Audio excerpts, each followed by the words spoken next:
Here's the latest audio research news from the transmitter. Age-related brain changes in mice strike hypothalamus hotspot by Angie Voiles-Ascombe. Old age is the best predictor of Alzheimer's disease, Parkinson's disease, and many other neurodegenerative conditions. And yet, as deeply studied as those conditions are, the process of healthy brain aging is not well understood. Without that knowledge, how can we possibly fix something that goes wrong because of it?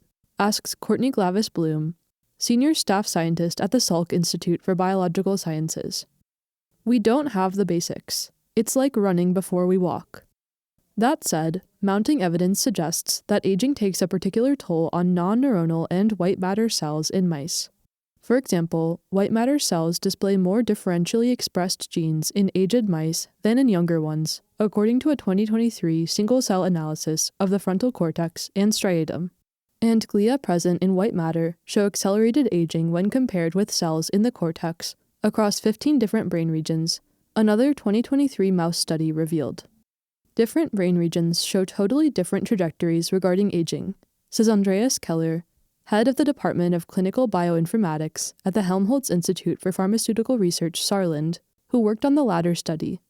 Some of the cell types with the most extensive aging-related changes in gene expression occur in a small region of the hypothalamus, according to a new single-cell mouse atlas, the largest and broadest to date.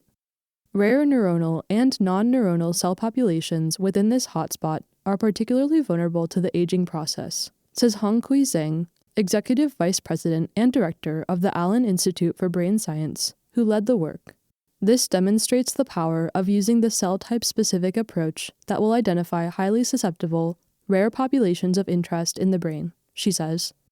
Zhang and her colleagues used single-cell sequencing to analyze about 1.2 million cell transcriptomes across 16 brain regions linked to aging or aging-related conditions in 2-month-old young adult mice and 18-month-old aged mice.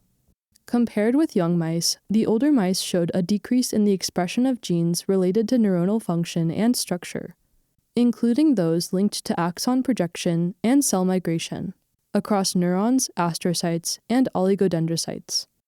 Clusters of microglia and macrophages that monitor immune activity at the brain's barriers also showed increased inflammatory responses with aging, the team reported last week in Nature. That result supports previous findings, Keller says. It's not only neurons that age, but it's all these other cell types that are around them that maybe are even more vulnerable. The neuronal populations affected in the hypothalamus hotspot, a small region called the third ventricle, regulate metabolism and homeostasis and respond to hormones such as leptin and GLP-1. Similarly, the age-affected non-neuronal cells in the area, including ependymal cells and tannocytes, help the brain sense nutrients and hormones from the periphery. That pattern fits with the idea that aging reflects a breakdown in homeostasis, Zhang says.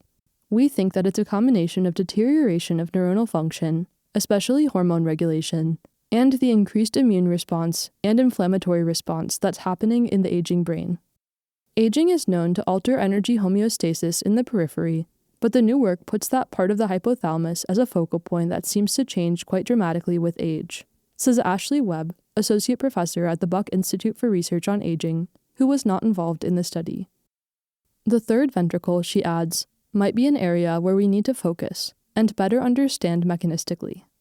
One next step is to figure out whether the hypothalamus is particularly susceptible to an aging process that begins elsewhere, or whether it initiates that process.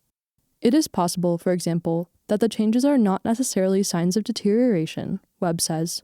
Some of these changes may actually be adaptive or compensatory, and that could actually be a good thing. An analysis of how gene expression differs across aging male and female mice, using data that Zhang and her team collected for the atlas but did not analyze in the current paper, would also be valuable to the field, Webb says. And future atlases should expand the age range studied to include even older mice, Webb adds. The 18-month-old time point is a little young, roughly the equivalent of a 60-year-old human, she says. The team plans to replicate the work in 24-month-old mice, Zhang says. Then we'll see if the aging is spreading into more regions and more cell types. She and her colleagues also plan to investigate whether epigenetic changes occur with age, she adds. By one day targeting specific cell types that show early signs of aging, Zhang and her colleagues aim to alter that vulnerability, she says. We want to study those cell types by manipulating them in some way, and to see if the aging process can be exacerbated or even reversed. But even if these signs of brain aging can be reversed in mice, whether the results will hold up in people remains unclear, Glavis Bloom says. I think it's going to be amazing to be able to eventually apply this method to the non-human primate brain, because mice and humans have a lot of evolutionary history between them, she says.